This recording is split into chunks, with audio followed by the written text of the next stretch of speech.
Hello again, everyone. It's Mr. Most Days Off. And I'm the WizKid. And we're here to talk about PopThreads.com, our newest sponsor and your online destination for all pop culture t-shirts. And right now, for our listeners, they are offering 10% off just by using the discount code Simpsons at checkout. Woohoo! They have some awesome Simpsons shirts. They've also got other things like old school Nickelodeon, my favorite, Legends of the Hidden Temple, and they've got us wrestling fans covered. They also have up to the current season t-shirts from TV shows like Game of Thrones and The Walking Dead.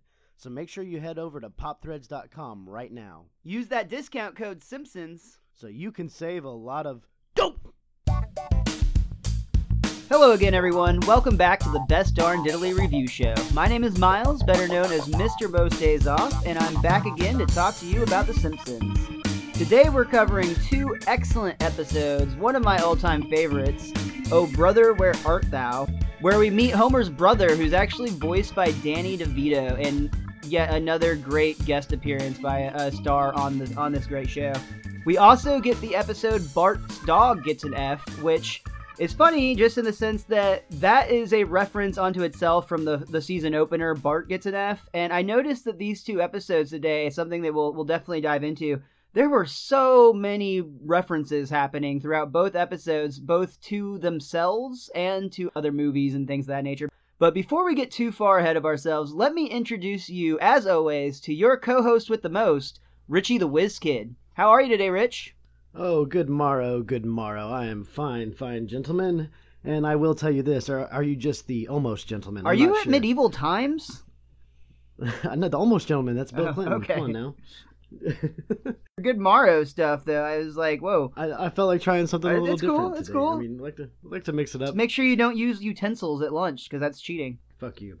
Now, anyways, I will agree with you on the first episode. One of my all-time favorites. I love both the episodes that Herb appears in. It's just, especially because you genuinely get the feeling that, like, at points he loves his family and he's so glad to have a family, of course, until the end of the first episode.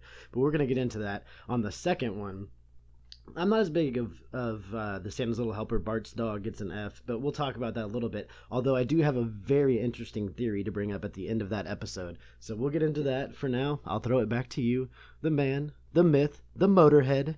It is Miles. Is your theory that Santa's Little Helper is also a Muggle-born witch? No, I almost had a great Maggie is a Jedi Master, and she was going to be one of the reasons that he started turning around, which it kind of plays into there, but it led me to a different theory at the end of the episode involving Bart. We'll get to that here in a bit. That's I'm intrigued though. So let's start with Oh Brother, Where Art Thou?, which debuted on February 21st, 1991. The chalk gag was, I will not sell land in Florida, which I Googled because I thought maybe this had some sort of reference to another... I didn't know if this was like a bigger joke that I just wasn't getting, or if it was just the absurdity of Bart having land to sell at all. I don't know. I didn't find anything. The couch gag here I liked. It's Maggie pops out of Marge's hair, where she was apparently hiding. I mentioned earlier we get the first appearance of Homer's brother, Herbert Powell, better known as Herb. Unky Herb. Unky Herb. We also got the first appearance of Mona Simpson, Marge's mother, which was a very brief scene that we'll get to. A very funny scene, but a very brief scene. You mean Homer's mother? What did I say? You said Marge's mom. We've seen her. I did mean to say Homer's mother. My bad. Yeah, Mona Simpson. This episode opens up on a McBain movie, and immediately we get one of those callbacks I was talking about, because right off the bat, they open up to a board meeting, and it's obviously some bad guy and all of his henchmen, and the people sitting around the table, 3 of them were from the episode 2 Cars in Every Garage and 3 Eyes on Every Fish, where Monty Burns ran for governor, and he had a team of basically people trying to make him look good, and these were 3 of those people. Specifically, it was the Spin Doctor, his Makeup Man, and the Mudslinger. I just love this scene because you get another classic McBain line. You actually get a couple on this, but after he kicks the dude out of the window and he falls to his death and the girl comes up and starts talking to McBain, I love his line where he says, I'm thinking of holding another meeting in bed. Yeah. It's so stupid, but it's so perfectly McBain. Yeah, it's the perfect type of cornball cheese from those 90s movies that we like, which this is kind of a weird hybrid of like almost like a Die Hard and like a James Bond film, it seemed, was the spoof that they were going with. I still feel like it's all Schwarzenegger. Yeah, there's You always have a to. Schwarzenegger vibe. You're totally right. An interesting thing that my book actually brought up, the Simpsons: A Complete Guide to Our Favorite Family, is apparently when McBain is shooting at the men in the room, the men are all shaking and trembling like they're being shot before he actually even has the gun pointed in their direction, which just plays into the bad action '90s movie thing. Yeah. Hey, that doesn't just happen in the 90s. I mean, shit, I know there's a major one in The Dark Knight Rises where, like, whenever Catwoman's fighting people, or I think it's Batman's fighting people on the rooftop, one of the, like, henchmen takes a dive, like, bad pro wrestling style, before Batman ever actually sends a kick this way. And it's in the final cut of the movie. Like, they didn't reshoot it. They're just like, yeah, fuck it, no one will notice. And the thing is, people did it for quite a while. It took a little while for that theory to... Yeah, it's all over the internet, and, like, I've watched it recently, and it was like, holy shit, that guy really does, like, take, like, a bad wrestling bump without anything ever coming towards him. It's Stormtrooper hitting their head on the door bad? Well, no, at least that actually happened. But regardless of this, what this movie was parodying exactly, we think there's a little bit of everything from the 90s. Grandpa and his old man friend did not like it. They start complaining to the manager, and it gets Grandpa so riled up that they won't give him a refund that he actually ends up having a heart attack. A mild one. We immediately cut to the Simpsons kitchen where Homer is saying grace, and I love it. He thanks God for nuclear power, which has not been proven to cause a single fatality yet, at least not in this country. So perfectly, that's Burnsian or Burns-esque, I guess is how you would say that. But good old Homer backing up his boss, which never happens. True. I also wanted to point out that Jasper, Grandpa's buddy... Thank you, I couldn't remember his name earlier. He clearly didn't sound like Jasper yet, which I think this is the first time we've really gotten him to talk a lot. I think he came by Grandpa's room once in a previous episode, but it's clearly not the established Jasper that we'll come to know and maybe hate love sometimes. Yeah, he's a crotchety old bastard. Speaking of the word bastard... I don't know if that's the correct use there. We'll find out. I also really like this scene between Bart and Lisa where basically Lisa rats out Bart for eating a green bean during the prayer, and Bart points out that Lisa couldn't have possibly known that without opening her eyes during the prayer, and they argue over which one is actually worse, opening your eyes or eating during the prayer. Homer gets upset with them and basically tells them that they need to shut up, so they get into this great argument where they just pantomime at each other, and then Homer gets mad at them for giggling about that too. Another true brother and sister moment. Yeah, exactly. It's the type of thing that cements the relationship between Bart and Lisa that we've, come to know and love so much.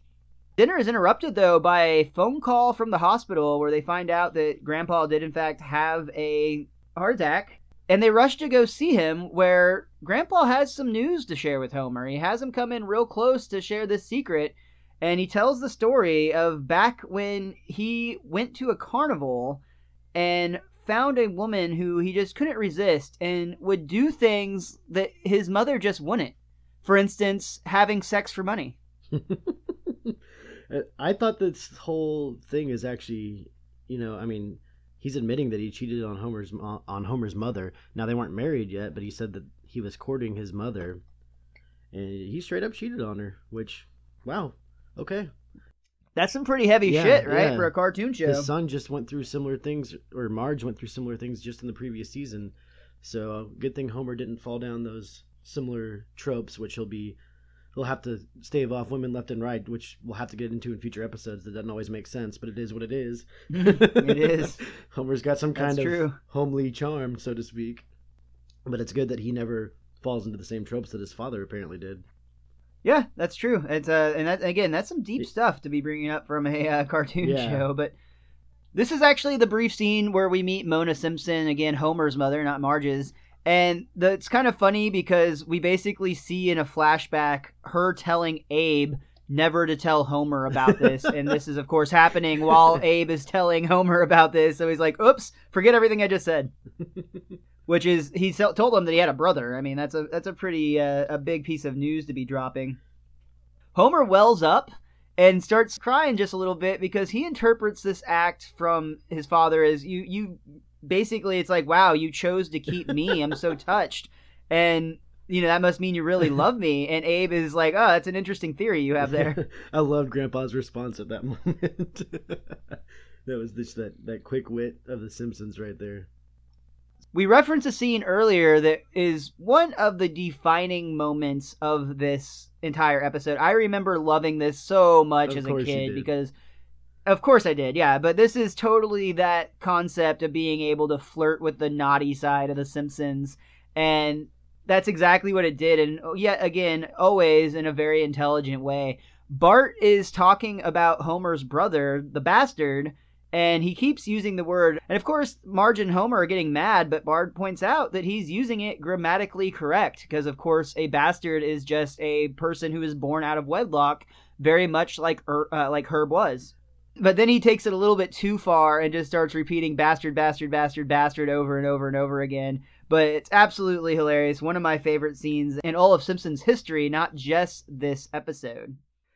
I also felt like it was a reflection from something that happened in one of our previous episodes where he kept yelling hell in the car over and over again, and he was using it grammatically correct. So, well, how in the hell am I supposed to tell you about learning about hell if I can't use the word hell? Yeah, that was some great shit. And we'll have one in the future where he's getting kicked out of Milhouse's house, and he keeps saying, I think, damn it, when he's getting pushed down the stairs by Mrs. Van Houten.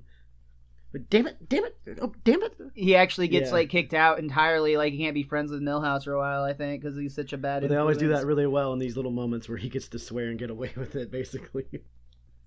Yeah, pushing those boundaries for sure. I love it.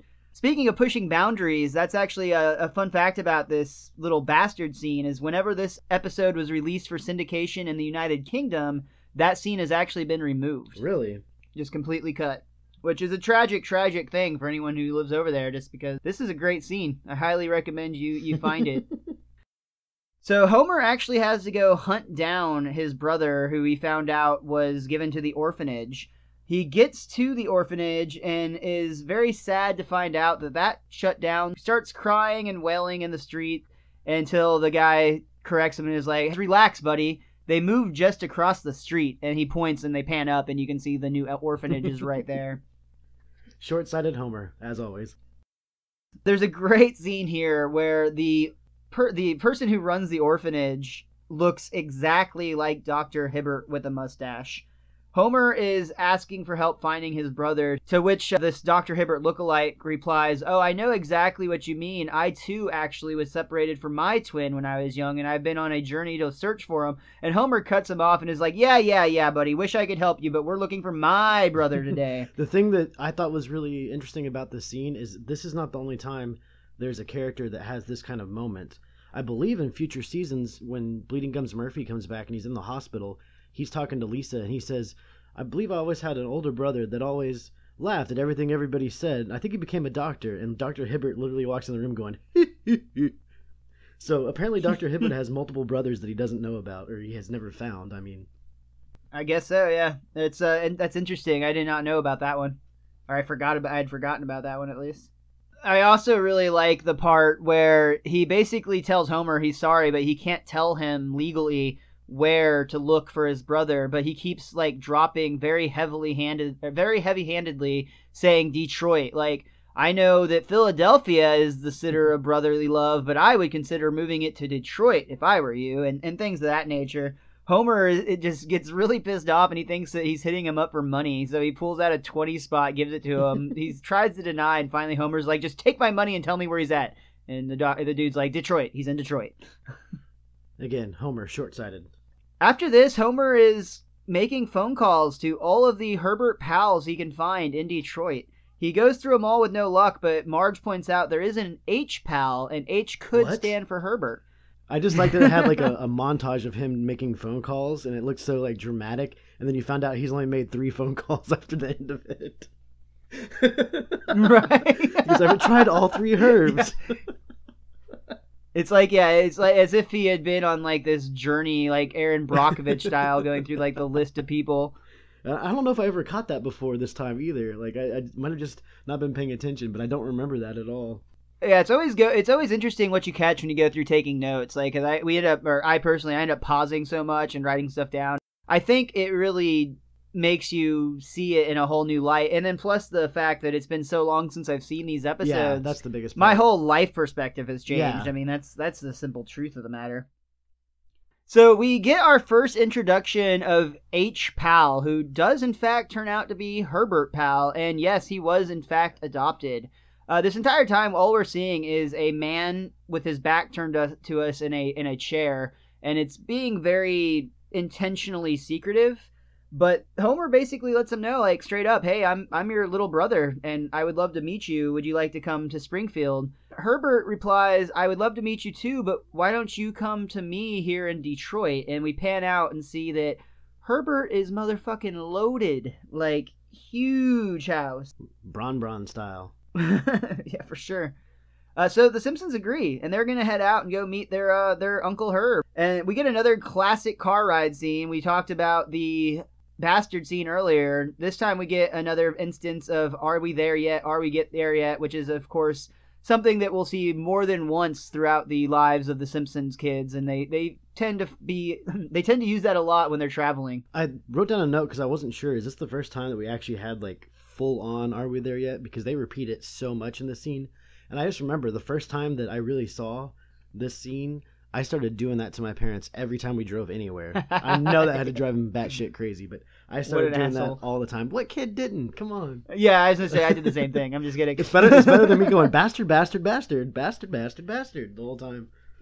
I don't see any big difference. But Which would be replaced 10 years later by fuck, fuckity, fuck, fuck, fuck.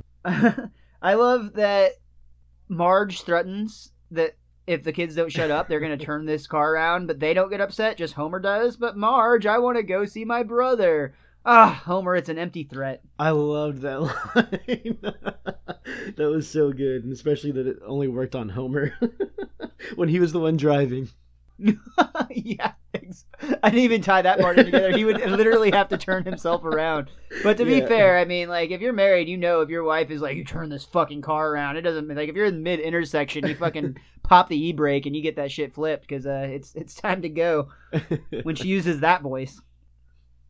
But Homer actually gets pulled over here. And I love, he basically cowers, but the cop seems to recognize him and is like, oh, I'm so sorry, sir. I'll let you be on your way. And then immediately, like a lot of dudes would, immediately the bravado jumps in and he's all like, did you see how I handled that?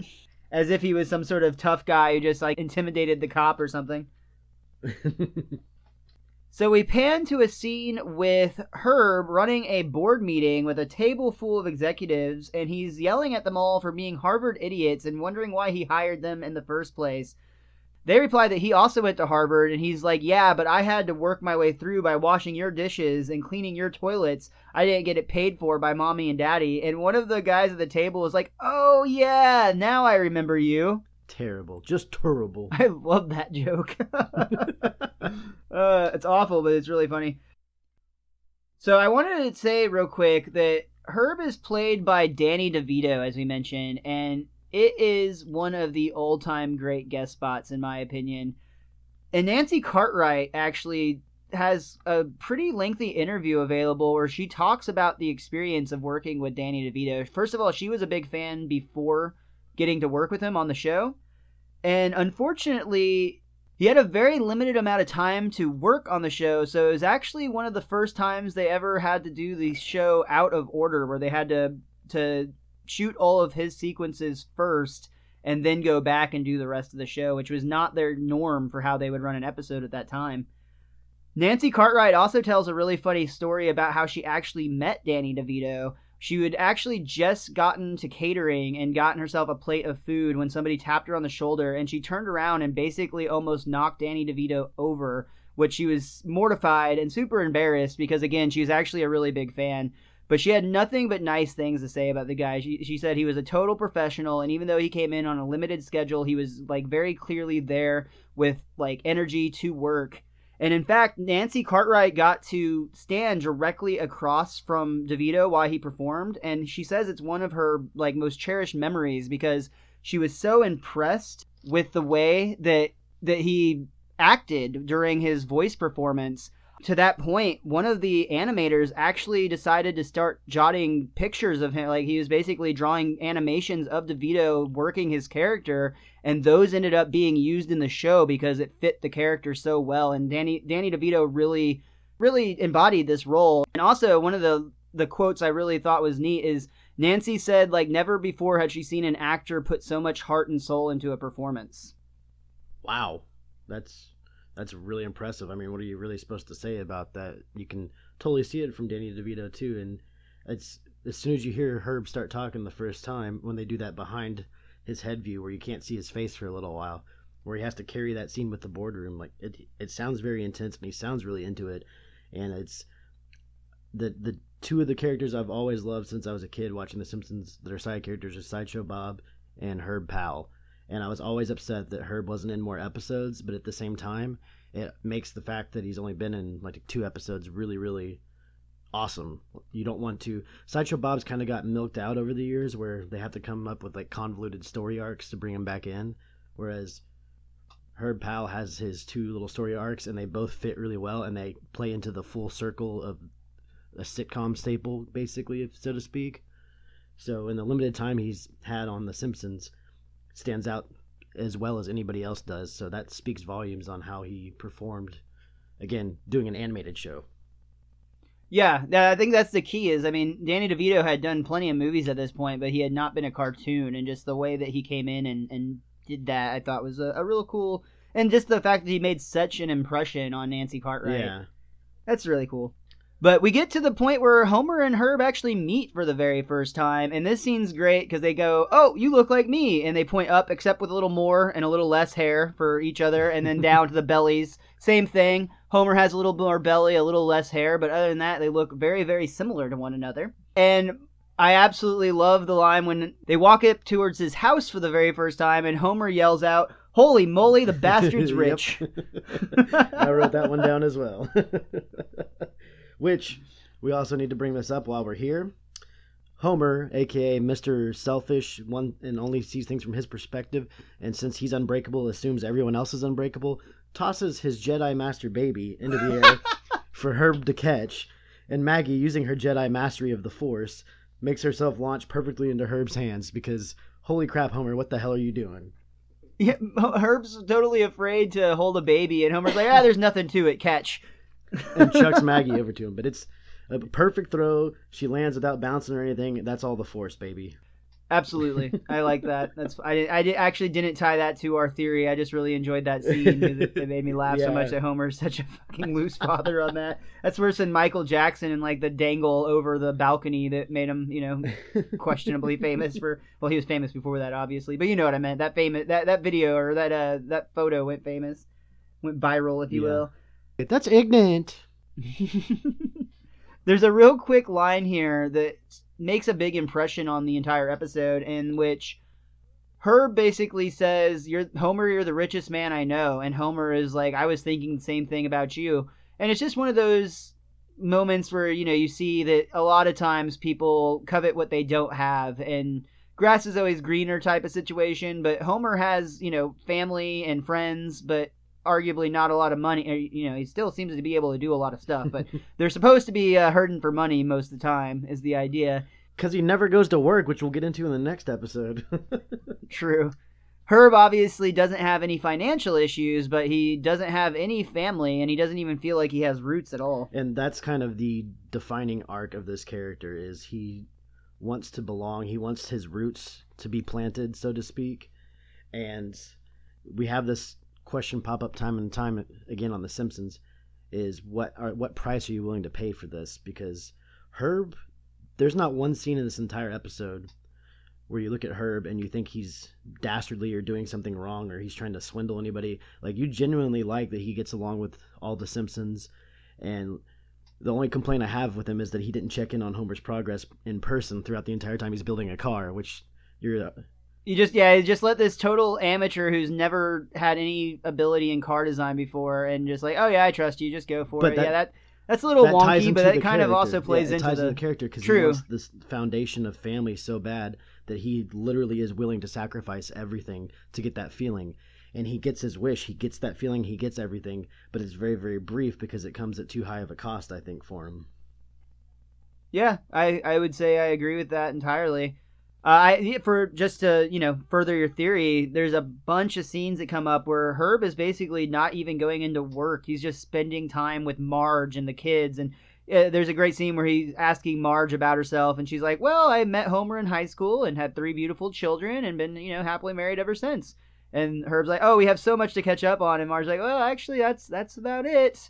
Which kind of plays into the idea, it's a funny joke, but at the same time, it plays into the idea that being middle class sometimes is very mundane. I mean, that's where we both live at in that range. And unfortunately, when we talk about the exciting things that, the Simpsons get to do, many of us don't actually get to do that from time to time. So it's like, what did you do today? It's like, well, I cleaned the house and I made dinner and I Netflixed and chilled. And, not there's anything wrong with that. I love my life. Especially the chill parts. Yeah, for real. Well, the way you need to market it is The Simpsons is great because the world gets to live vicariously through Homer and Bart, basically. Well, there you go. That's true. We can go on these middle-class family adventures each and every week through the magic of television. They're almost not allowed in all 50 states now, I believe, in most other countries. They're running out of places to go. Yeah, I think they have some planet exploration, but they actually had I know they did a crossover with Futurama, so they may have actually done that already too. Bender came over. I watched that one, and I watched the Family Guy crossover too. Oh wow, I'm kind of disappointed in that one, to be honest. Yeah. I'm down with the Futurama crossover, but not so much the Family Guy. I don't have anything against Family Guy. It makes me laugh, and when I need something that I don't want to have to think about at all, it's a great show because the humor in it just is. Frankly, they're a little too different, even though The Simpsons have been veering towards them the last 10 years or so. Sure, yeah, I appreciate the intelligence behind the show more than just the gags, and Family Guy is gag heavy for sure. Well, hey man, the Flintstones and the Jetsons did it, so I guess it's something you gotta do. You gotta get there eventually, right? But yeah, you were talking about how Herb is spending time with the family. I actually really liked the montage scene where it showed him doing stuff with Bart, and I love the scene where Bart skips a rock and then Herb skips a rock and then Homer tries to skip a rock and it just plunks down in one shot. Very quick, very brief, but it just says everything you need to know in those brief few seconds. I agree, yeah. There's a quick phone call from Homer to Abe where he's updating Grandpa about what Herb is like. And we have a great moment where Grandpa pulls away from the phone and is like, shit, he's a millionaire, I kept the wrong one. Herb then tries to give Homer a car, which Homer's a little bit uncomfortable with. He's like, Herb, are you sure you want to give me a car? I mean, that seems like a really expensive gift. And Herb just laughs it off. Do you know how much these things cost me? There's only $40 worth of steel in these. Funny but sad and true. Again, it means a little bit more in this day and age. And this is basically the catalyst for the final reveal of this episode. Homer is asking for things about, he wants a big car. And he wants various features in the car. And the car people keep telling him, well, Americans don't want that. No, that's not what Americans want. And Herb is overhearing this conversation and thinks to himself and realizes, my company is not doing well because they are telling Americans what they want. They're not asking what they want. So he decides right then and there, he's going to put Homer in charge of creating his new car. And he wants to pay him $200,000 a year. And I want to let you. Yeah. I just love that nonchalant. And I want to let you. Oh, I love that so much. I also like it right there when Herb says, Homer, tell this man what country you're from. America. And then once again, Homer just isn't getting the putting the connections together at all. He's still just kind of bobbing up top in the clouds. It's the little what's the desk thing where it keeps dipping down into the water, but it comes back up and never goes back down again. So we immediately find out that Homer is vastly underqualified to handle this role that his brother has given him. They start asking him all these questions about what he wants to have in a car, and Homer's just basically I don't know. But then he starts coming up with crazy ideas, and it concerns his people. Herb, however, is blindly saying, trust Homer, it doesn't matter, and he just wants to spend time with his family. Marge is worried they're being spoiled because Herb is literally giving the kids anything they ask for, including Bart riding on a boat while Lisa gets to ride a pony on that said boat.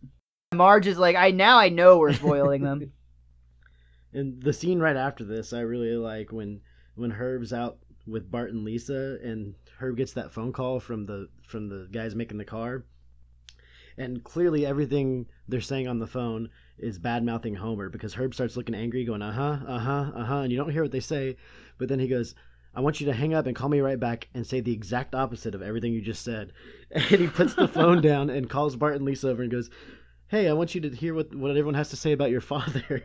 And he puts the phone on speaker, and the guy says all the exact opposite things that he said, which makes Homer sound like a genius and that he's great at his job and everything. So I really enjoyed that scene. Oh, yeah. I particularly like at the very end, and he's like, oh, and he has excellent personal hygiene. And that ties into the beginning of the episode when Abe was like, Homer, come closer. Oh, not that close. And he clearly doesn't like the way Homer smelled. His own father didn't. Herb is once again toying with that struggle we talked about at the beginning. The more time he spends with the kids, the less he cares about work, and the more he feels like his life is becoming enriched with family. Until we get to the point where we're going to reveal Homer's car.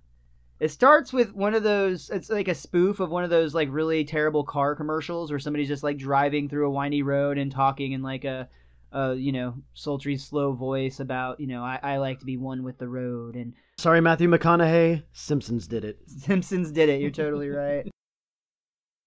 That Matthew McConaughey commercial actually makes me laugh my ass off every time I see it, though. Because of the South Park one?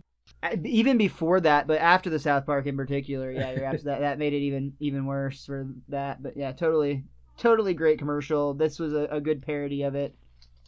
In the audience, if you noticed, His Holiness was there. The Pope was actually in attendance to see Homer's car. Yeah, there's a lot of big names there apparently. And they pull the veil and they reveal the Homer, and it's this big green, ugly bubble dome car. I love the way that Herb asks, what's the sticker price on this? $82,000. I'm ruined. And then Homer decides to show off one of the features and honks the horn, and it plays La Cucaracha as Herb cries. Do, do, do, do, do. It's got two bubbles on it, one to keep the kids separate from the parents. Soundproof. It's big. Clunky, and I believe there's restraints and like punishment devices in that child section, if I remember right. Did you tweet a picture of the car earlier? I think I saw you tweet a picture. Yeah, of the car. I actually have a Hot Wheel of that. That's I don't open toys. All my toys are kept in the packaging because I'm one of those people. But I've got the Homer and the Hot Wheels 1/64 scale that sits out on my wife's bookshelf at the moment, actually, with one of her Homer figurines. But yeah, so they're at the bus station, and Herb is saying goodbye to the kids and to Marge, and Homer kind of walks up to him and is like, well, gee, Herb, I feel bad. I almost feel like if I hadn't come into your life, you may have been better off without me. And Herb basically loses it and is like, maybe I would have, you've ruined me. I have no brother. And this was a really kind of sad, dark ending for this episode. For the family, yeah, like you feel really, really bad. Awful. And I actually really like the line that Lisa says. Yeah, that's a big one. The last line of the episode. He says his life was an unbridled success until he found out he was a Simpson. Like, oh. Yeah, that kind of says everything in terms of what this episode, or what the family feels about themselves. And Lisa has moments like that in the past where that's a brilliant line, but it's very sad. She morosely ties it up at the last 2 seconds. Yeah. So this was actually not the original ending. The original ending actually had Herb, as he was getting on the bus, instead of kind of being miserable and angry, he actually had another great idea, and it kind of left you with the impression that he was going to be all right. But they changed it, and we got the ending we got, and it actually received quite a bit of fan backlash. A lot of fans were upset with the sad ending, and in response to that, we actually get the episode in season 3 coming up soon, Brother, Can You Spare 2 Dimes? which... Wow, that's only one season later? I thought it was multiple seasons down the road. It's towards the end of season 3, so it's basically like exactly a season away, but that episode was never meant to exist and didn't come to fruition until the Simpsons were basically dealing with the complaints of the fans talking about how they really hated how dark the ending for Herb was and they wanted to see him be all right.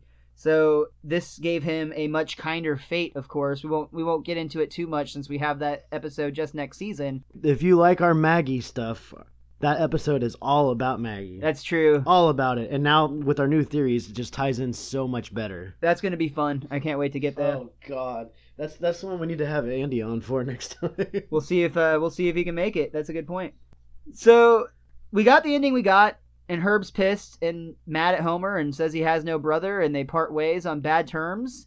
And Grandpa, who very explicitly told Homer not to fuck this up earlier in the episode, don't screw this up, boy, I believe is his exact words. He shows up just in time to drive home with the Simpsons and tell them about how they basically no longer are in touch with one another. This episode had to end this way. Like, I can understand people getting mad, but it ties back into our everything has to go back to the way it was at the beginning.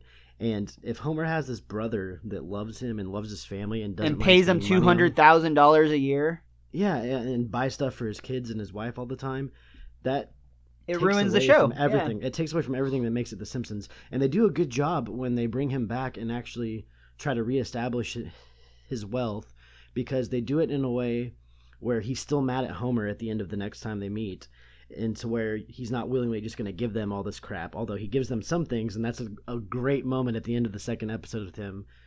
But they do it in a way where it's okay for him not to be around paying for stuff, and the Simpsons can still be the Simpsons. I agree. I told you earlier, I love both the Herb episodes. I think they're fantastic. Danny DeVito's great, and I just love the character. Like, you feel bad for him, but at the same time, at the end of this episode, you're like, damn. You understand why he's mad, but you still don't want him to be mad. And there was one last little sweet moment that kind of brings it all back together, too, and resets the universe, as we've talked about. And that's basically just a simple line from Bart where he says, "Dad, I thought your car was really cool." And Homer says, "Thanks, boy. I was waiting for someone to say that." Again, the short-sightedness of Homer. He just wanted one compliment. That's all he was looking for. A simple man with simple needs. Rich, is there anything you or your book want to say about Oh Brother, Where Art Thou before we move on to the next episode? They did want to point out that baby Homer has the exact same hair as full-size Homer. We actually talked about the other things they brought up. I didn't even realize that. Awesome. We're as smart as the books. All right. Well, that's going to do it for Oh Brother, Where Art Thou? But we still have Bart's Dog Gets an F, which debuted on March 7th, 1991. The chalk gag was a repeat this time, and it was I will not sell school property, a theme on Bart not allowed to sell things. It seems like he's quite the entrepreneur there in Springfield. Street smarts. We also get the couch gag where the entire Simpsons clan, including the dog and cat, all squeeze onto the couch together. And that's very much because this episode has a lot to do with Santa's Little Helper. It starts opening with him basically being a bad dog and stealing the newspaper, and I think he eats Homer's breakfast and all sorts of stuff of that nature. And we also find out that Lisa is not feeling good. She wants to be a trooper and goes to school. I love the line where she's like, "Just tape my lunchbox to my hand, Mom." I thought that was really funny. And again, you get the exchange with her and Bart about Bart getting onto her for not staying home and doing that, or that might be a little bit later. But the part I really loved is during the scene with Lisa and Marge. You hear Homer yelling up at Marge to feed the dog. And she tells him to go ahead and do it, and he gets so mad when he's literally standing in the kitchen, and I'm sure the dog... Yes, right master. There. Yeah, Homer's so freaking lazy. Yeah, that's one of those, like, really? How does he keep a fox moments. like Marge? Yeah. Totally. Again, I told you this a few weeks ago. He must be dynamite in the sack. Yeah, that's true. The behind the scenes, which actually we kind of get a behind the Simpsons episode way down the line, if I remember right. Yeah, maybe we'll get there one day. So there's another reference here that I've mentioned before, but we'll go ahead and talk about it again. Marge calls Dr. Hibbert about Lisa's condition. There's a great line where Hibbert's like, "How did you get my home number?" And we don't actually hear Marge's response, but Dr. Hibbert is very, very impressed and says, "Oh yes, that's quite ingenious." But what I was going to say is the Hibbert's home is exactly modeled after the Cosby's home, which again, this is the first season that the Simpsons were directly competing in the Thursday night time slot against the Cosbys. And Dr. Hibbert himself is actually a mild parody of Bill Cosby. He was originally going to be a woman, and they changed him to an African-American male doctor at the end just to kind of jab at their new competition. In a very playful Simpsons sort of way. It was never hateful, which is what makes this so great. You put the pudding in the jello. Sorry, I couldn't help myself. It's all right, man. I love the scene, too, where Bart's like, "Oh, no, if Lisa's not going to school, then I'm not going to school." And Lisa basically traps him in a logic puzzle where she's just like, "Well, if Bart stays home, then I'm going to school." And Bart just cannot wrap his head around the idea of this. Like, "Oh, well, that means that if I go to school, then Lisa, and Marge gets mad at Lisa for confusing her brother. It won't be the last time that happens either. To get back to the point of this episode, it's going to be about Santa's little helper and him needing obedience. And right off the bat, we see another instance where the collar that he's chained in the yard to breaks as he goes to chase Bart onto the school bus. I love that the brand of the collar is Never Break, and you can still see the price tag of only 89 cents. Which, if you buy an 89-cent collar, I'm just saying, you kind of get what you pay for on that. Never stay together. That's a better name for it. Mm-hmm. But Santa's little helper goes on a bit of an adventure, and he apparently, for not the first time, ends up in his neighbor's pool. This scene is fantastic because Homer is quite the asshole to this old lady about how, like, "I'm telling you, lady, my dog is chained up, so it couldn't possibly be me, so I don't know why you're, go ahead and call the dog warden, see if I care." I'm staring at him right now. Oh. Doe! There were a lot of does in this episode, There were a lot of does, yeah. Which is always a good thing in my book. You can't get too many, for sure. So, Homer runs into Ned Flanders after he's gone and collected his terrible dog, and I have to say, we get yet again another moment of Simpsons did it. Because Ned has just bought the Assassins. They're the hot new shoe on the market, and they come with a heart rate monitor, which I don't know about you. I know that my wife is basically obsessed with all of her friends with their Fitbits, and that's exactly the idea, is it tells you if you've moved or haven't moved and what your heart rate is and how many steps you've done, and it like syncs to your phone, and like they have like competitions with one another. But basically, I get the impression that Simpsons did the Fitbit before the Fitbit was cool, so I'm saying Simpsons did it. And they had vanity plates on the Assassins too. They sure did. This scene, I wrote down a note on this because I didn't know what time of day it was. Bart is gone to school. Homer probably was supposed to leave for work before Bart left for school, or around the same time. Ned should probably be at whatever job he has before the leftorium, but he's not there. He's taking a jog, and I don't know if it's just early morning routine, but as we'll see in the next scene, Homer does end up being at work like instantaneously after this scene, and I feel like the timeline's a little bit off, especially because Homer's going to leave work early and ask them to cover because he needs to leave work early. Well, I assume he came in late because he had to go get Santa's little helper. So how long is Homer at work in this episode? For maybe like an hour tops? I don't know, but I love whenever he asks Lenny to cover for him and Lenny just takes a nap in his chair. Yeah, that's perfect. That's how you do it. Seems like maybe what Homer does. I mean, yeah. To be fair. I also like that Homer is asked by Lisa to pick up some teen magazines. And it's like Teen Steam and Teen Dream and Teen Everything. And when he actually goes to buy them, he gets like dirty looks. And he's like, "They're for my daughter, buddy." And they're like, "Uh-huh, sure." Oh, God. I remember when I used to be babysat when I was younger. I'd go over to this person's house that had 3 daughters.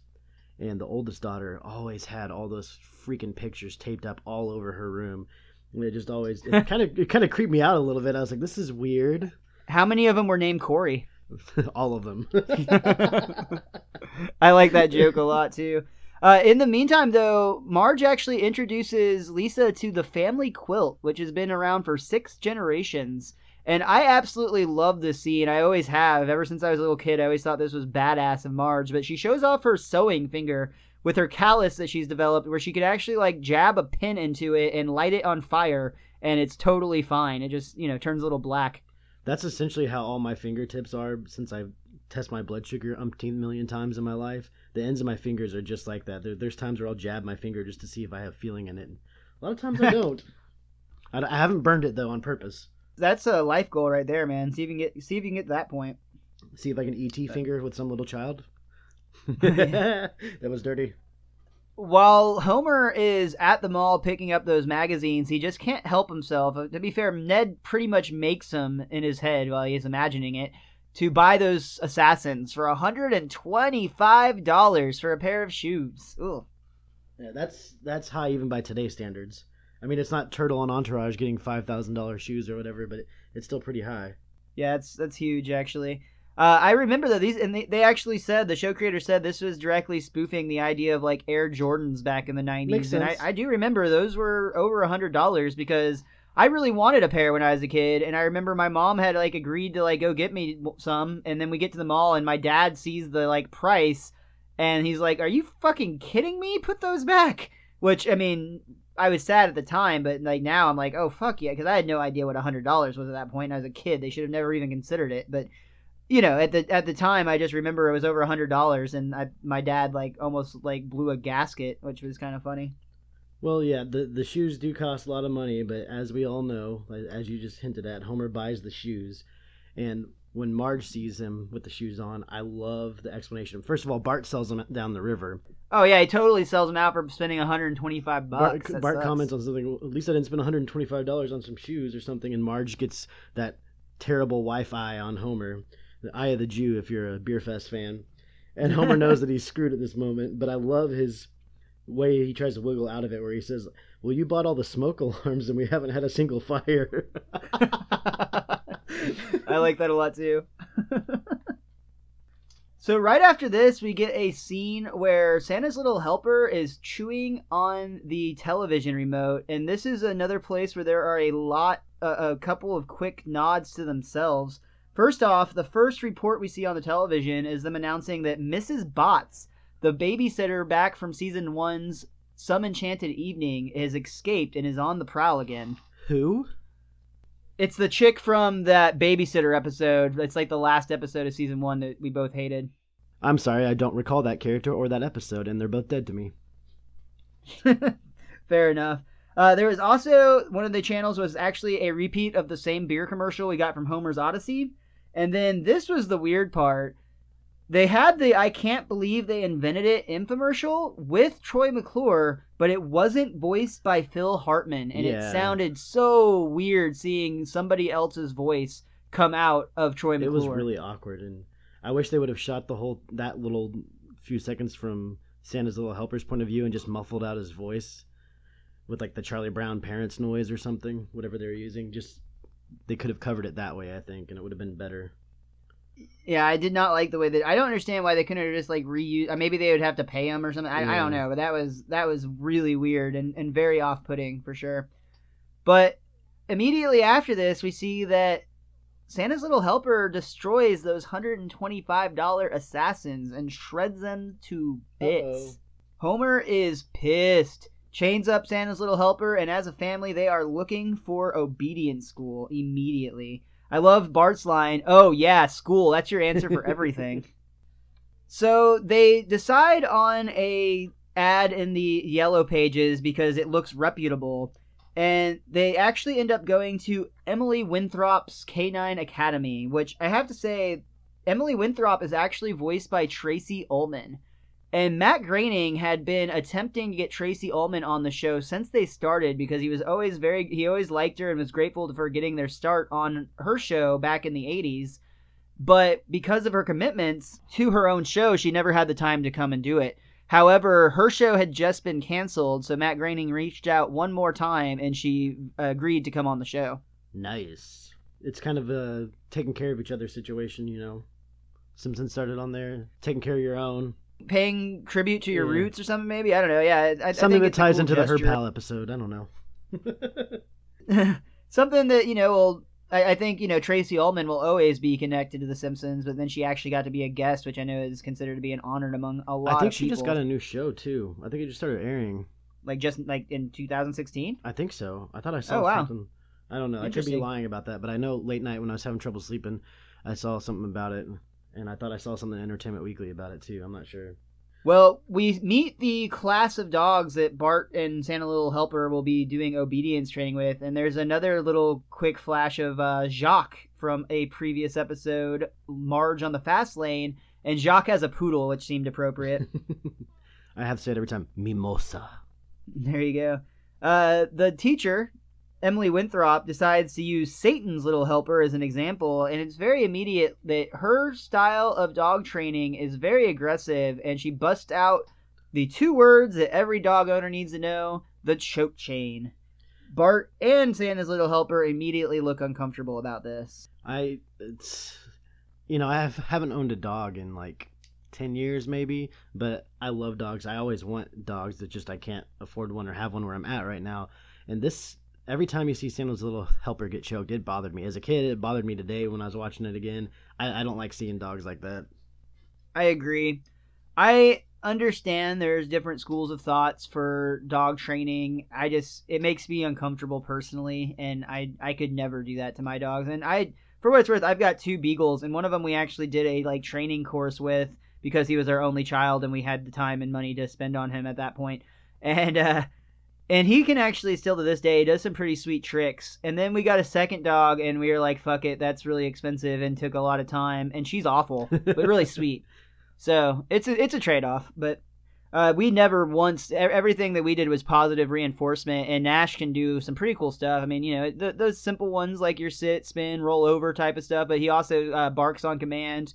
And does a couple of other various fun things, some high-five things that I've taught him. Meanwhile, cool. Now he's the one that jumps on the counter and eats the cookie in the cookie jar. Oh, God.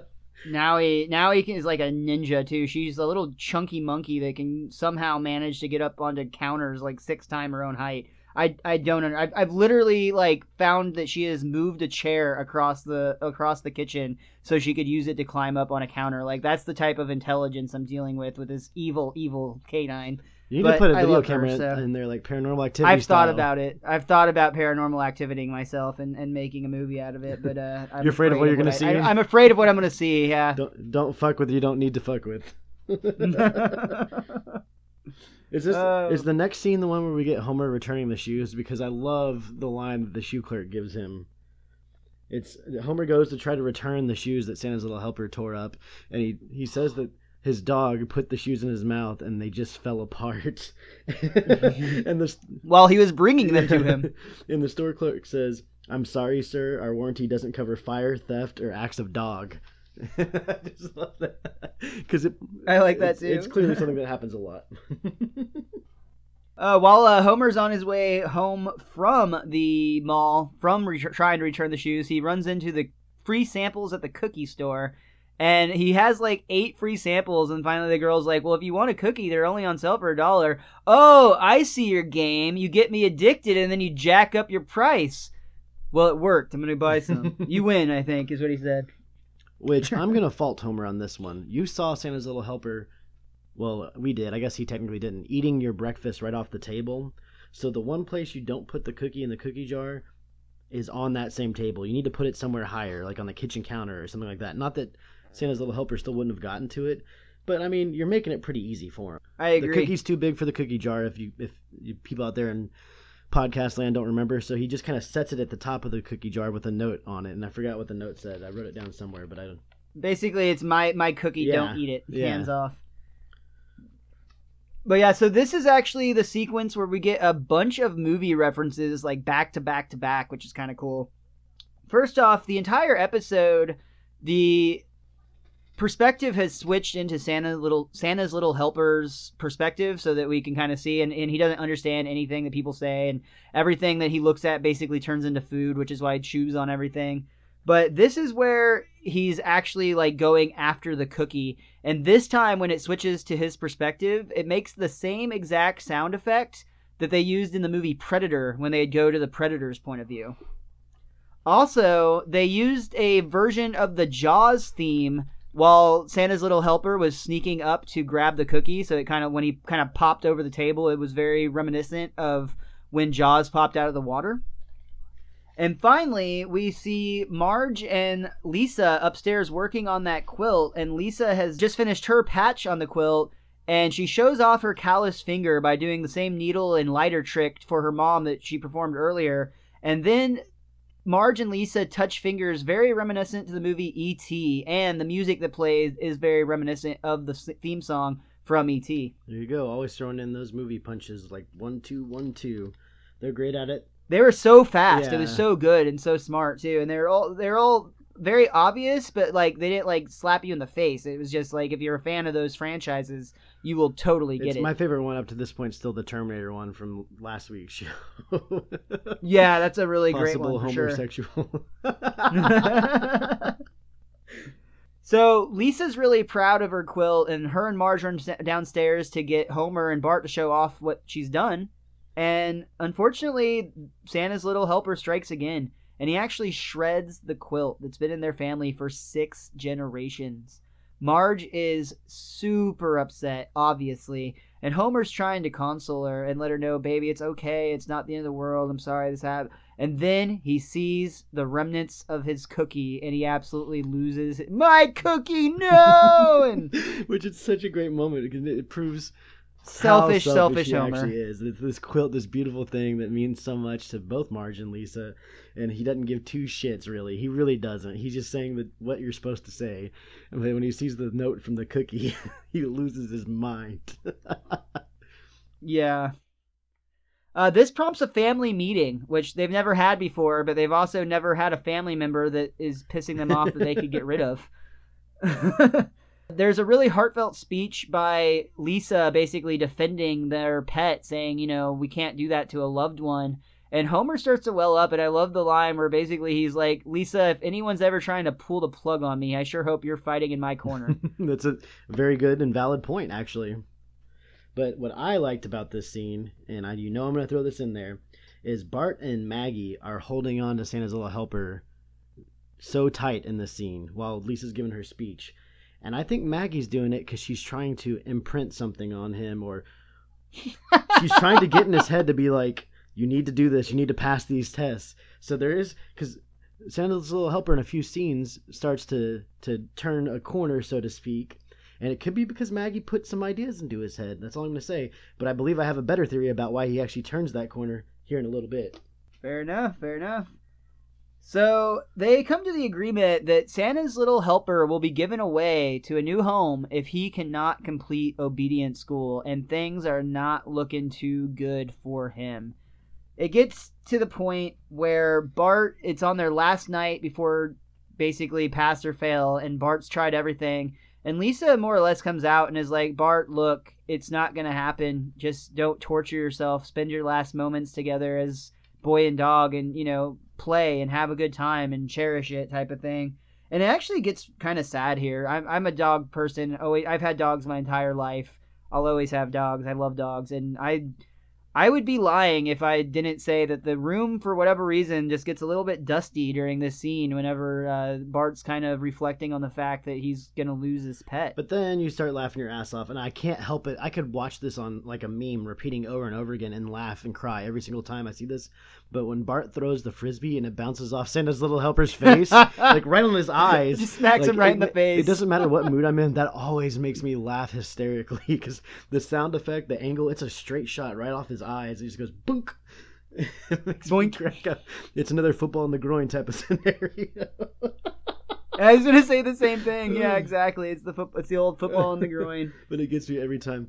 I believe that won Best Film. So, almost miraculously, and I have a feeling there might be some input on that, Santa's little helper starts to get it.